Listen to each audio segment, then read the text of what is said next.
နှလုံးလာသူစကိုင်းစီသူကြော်တင်ဘုံမြင်လေးအကောင်းကြီးကပြန်ပြောမယ်နော်နှလုံးလာသူစကိုင်းစီသူကြော်တင်မှတ်မိရနှလုံးလာသူစကိုင်းစီသူကြော်တင်စကိုင်းဆိုတာမြို့စီသူကဘွဲ့နေကြော်ထွန်းလာလဲဘွဲ့နေပဲအဲ့ကိုမင်းကစကိုင်းစီသူကြော်တင်နဲ့ပဲထင်ရှားရင်ဘုံမြင်လေးကိုစမယ်ဆိုရင်စကိုင်းစီသူကြော်တင်ဆိုရင်မင်းကြီးကတခြားဘယင်းနဲ့လုံးဝမတူဘူးညောင်ထူးကြရင်စကိုင်းစီသူကြော်တင်မင်းကြီးကနှလုံးသားလေးနူးညံ့တိမ်မွေ့ပြီးတော့ဘာသာတရားကိုလည်းအထူးကိုင်းဆိုင်တယ်ဘယ်လောက်ကိုင်းဆိုင်လဲဆိုရင်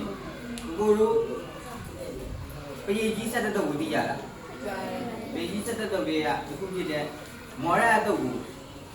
မနေ့နဲ့ညတစ်ပိုင်းခွဲရတယ်ပထမပိုင်းကအပိဒယံခါရတမနက်ကိုအခောက်တစ်ထောင်ညနေပိုင်းမှာဒုတိယပိုင်းဖြစ်တဲ့ဥဒိတယံခါရ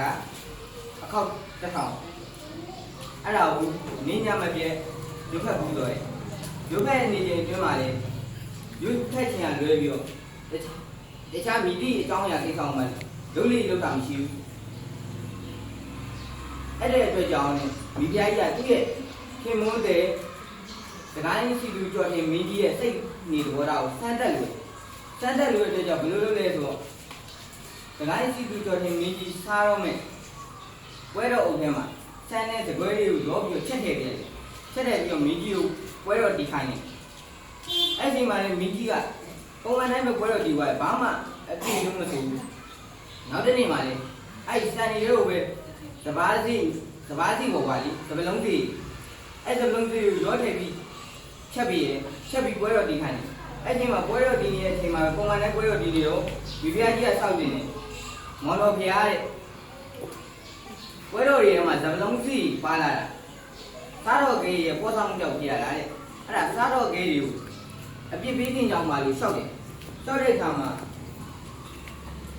စကိုင်းစီသူကြော်တင်မင်းကြီးကပြုံးပြီးတော့မိဖုရားကြီးရဲ့ကျိုးဆိုတာအကျင့်အလိုကြောင့်လုပ်ပေးနေတာကြီးပဲတခါတလေမှာပေါ်ဆောင်မှုကြီးကြောင့်ကြက်ကလေးငယ်ကလေးရဲ့ရက်မှုကြီးကြောင့်တပတ်လုံးကြီးစီရပွဲတော်တွေဝင်သွားနေဖြစ်နိုင်တယ်ဒါကြောင့်စားတော်ကလေးကိုအပြစ်မတင်ပါနဲ့ဆိုဆိုတယ်ဒီလိုနဲ့တနေ့မှာစကိုင်းစီသူကြော်တင်မင်းကြီးကနန်းတော်တွင်မှာပဲမနက်ပိုင်းအပေတရံကာလအခောက်တစ်ထောင်ရွတ်နေနေမှာပဲစကိုင်းပြည်ရဲ့မှာရကန်းတယ်မှာတဝူးရှိတယ်ရကန်းတယ်မှာရကန်းစင်စောက်ဖို့အတွက်ရကန်းတိုင်စိုက်တဲ့အခါမှာကျွင်းတူးပြီးလက်ထောင်တော့အနက်မှာတခုခုနဲ့ထိတောင်ကြားတယ်အဲ့ဒီတော့ဆက်တွေ့တဲ့အခါမှာအိုးတလုံးကိုမိထားအောင်ပြရတယ်အိုးတလုံးအဲ့အိုးဖွင့်ကြည့်လိုက်တော့ရွှေတွေအပြည့်နဲ့တွေ့ရကန်းတယ်မှာအဲ့ရွှေတွေပြည့်နဲ့အိုးတွေ့တော့သူကိုယ်တိုင်မယူဘဲနဲ့ဘယင်ကိုဆက်တာဖို့အတွက်နန်းတော်ကိုထွက်လာခဲ့အဲ့ဒါဝေးရှင်းပြမယ်အရင်တစ်ချိန်လုံးကကြတော့ဘယင်အရှင်ဘယင်ဆိုတာပြည်သူရဲ့အသက်အိုးကြီးစီးရင်ကိုပိုင်ဆိုင်တဲ့ရင်းမြစ်တခင်တွေဖြစ်ပြီးတော့ပြည်သူရဲ့ဦးကောင်းတက်ကသပင်ကိုပိုင်တဲ့တိကရေတစ်ပါးဖြစ်တယ်အဲ့လိုတိကရေတွေထံကိုတိုင်းပြည်အတွင်းမှာအပိုးတန်နဲ့ဘယ်ရမဆို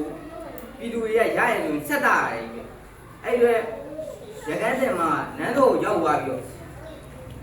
ရွှေဦးမင်းကြီးကိုဆက်တာကိုပြောတဲ့အခါမှာမင်းကြီးကအပိတယံကာရအခောက်တစ်ထောင်ရွတ်နေတဲ့အချိန်ဖြစ်တဲ့အတွက်မူမက်တရားပြောရဲဟဲ့တငယ်မာတဲ့ရွှေဦးကိုထားခဲ့ရေဆုံးကုန်းတစ်ဝက်ဆိုတဲ့အတိုင်းငါတို့ရှောက်အရှင်ဘုရင်ကိုရှောက်တင်လိုက်မယ်အဲ့လိုဆိုပြီးတော့တငယ်မပြောင်းအောင်ခဏကြာမှာစကိုင်းစီသူမင်းကြီးကလည်းအပိတယံကာရအခောက်တစ်ထောင်ရွတ်ပြီးတော့နန်းတော်တွင်ကနေဆင်းလာတော့မူမက်ကြီးများတဲ့ခုနကရှောက်တင်တယ်နေကြားရတဲ့အဘယ်ကိစ္စလေးညုံလေးရအမကြီးကအဲ့ဒီကမှရှောက်တင်အရှင်မင်းကြီးဖေဟာတမ်းပြည်တွင်မှာရှိရကန်းတင်မှာတယောက်ကသူ့အိမ်ဟောက်ကရွှေဦးတို့သူ့ရရဲ့အတွက် ရင်းမြစ်တကင်ဖြစ်တဲ့အတိုင်းလာရောက်ဆက်တာချင်းဖြစ်ပါရဲ့အဲ့လိုပြောမင်းကြီးက ဟဲ့မကြီးမြဒါဒီရွှေဦးကဒီတငယ်မနဲ့ထိုက်တန်လို့ရတာမင်းတို့တွေကိုနန်းတော်ရင်ပြင်ထဲမှာတယောက်တတွင်းကြီးတူးကြည့်လိုက်အဲ့လိုရွှေဦးရပါမလားလို့ဆိုတယ်ဆိုပြီးတော့ရွှေဦးတောင်ပြန်ပြီးတော့တငယ်မကိုပြန်ပြီးတော့ပေးရလိုက်ကိုအဲ့ဒီပုံမြင်လေးမှာပြောနေတာကြောင့်အချက်ဒီကအချက်3ချက်နော်မှတ်ထားမှာပထမချက်နေရစကားရှိသူကြော်တင်မင်းကြီးတို့ဘာသာတရားကိုကိုင်းဆိုင်ရညီလေးတို့ညီမလေးတို့ရှိမှာကိုဝဲတဲ့ဘာသာများစွာရှိတယ်အဲ့ဘာသာတရားတွေကိုဒီယူဒီဇိုင်းမဲ့ကိုဝဲကြပါလို့ကိုရက်ဆိုရင်လည်းဒုတိယအချက်အနေနဲ့ကတော့စကားရှိသူမင်းကြီးကသူကဘယင်ဖြစ်ရက်နဲ့ဒီရွှေအိုးကိုသူရဲ့ယူထားရင်ရပါရဲ့နဲ့သူငယ်မကိုပြန်ပေးလိုက်တာတကူကောင်းကန်စံစိတ်ကရောင်းကင်းမဲ့တကူကောင်းစံစိတ်မရှိဘူးပေါ့အဲ့လိုစိတ်မျိုးထားတဲ့ရတတိယအချက်အနေနဲ့တော့ရကန်းတင်ပါလေသူရွှေအိုးကိုရရဲ့နဲ့ဘင်းရှိကိုမလိမ့်မညာပုံမကွယ်ပဲနဲ့တွားအပ်တယ်တကယ်ဆိုရင်ရွှေအိုးကိုရကန်းတင်မှာတိမ့်ထားလို့ရတယ်နော်ရပါရဲ့နဲ့မသိထားပဲနဲ့ရေမြင့်တခင်ဖြစ်တဲ့အရှိပရီကိုတွားရောက်အနှံ့တယ်ဥပမာကိုတို့ပြောရရင်ဒီတီကာချာရဲ့အတိုင်းပဲပတ်စံ1000ကောက်ရမယ်ဆိုရင်တက်ဆိုင်ရာဆရာမတောင်ပြန်ပြီးတော့ပေးရတင်တာမျိုးပြီးတော့ရွှေငွေလက်ဝတ်ရတနာပစ္စည်းတစ်ခုခုပျောက်ချလို့ကောက်ရတာပဲဖြစ်ဖြစ်ပေးရတာမျိုးတခြားမြည်သည့်အရောင်မဆိုဆရာမယူပေးရတဲ့စိတ်ထားမျိုးရှိအောင်ငွေရပါလို့ကိုရပြောခြင်းနဲ့ပြီးတော့ညီလေးတို့ညီမလေးတို့လေစကိုင်းစီတူကျော်တင်မင်းကြီးနဲ့ရကန်းတယ်မလို့စိတ်ကောင်းနှလုံးကောင်းနေဘဝရှိတဲ့တန်းလမ်းမှာမွေးနိုင်ကြပါသေးလို့ပြောကြရင်ကိုကြီးကကိုမီလေးကိုဆုံးသက်ပါတယ်